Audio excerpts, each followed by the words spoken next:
pretend that didn't happen. Shh. I decided to buy the refurbished 16-inch MacBook Pro. Let's unbox it together. Disclaimer, this is the second time I'm unboxing because the first time it was out of frame. Hey.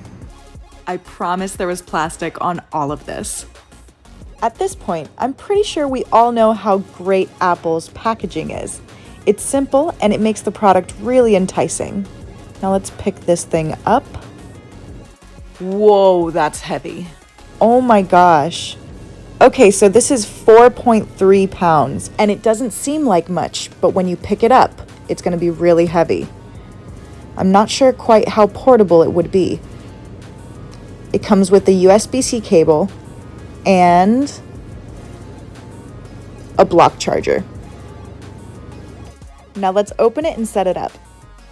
Already I can tell that the display has much more vibrant colors, so the graphics card must be pretty good. It has an AMD Radeon Pro 5300M with 4 GB of GDDR6 memory and automatic graphics switching Intel UHD Graphics 630.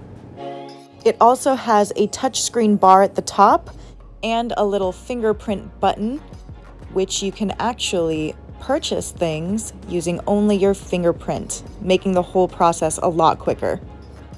For a new 2019 16-inch MacBook, you're looking at $23.99. But when you buy it refurbished, you can get it at a $400 discount. Tax will vary per state. If you're in California, you will be paying a much higher tax fee.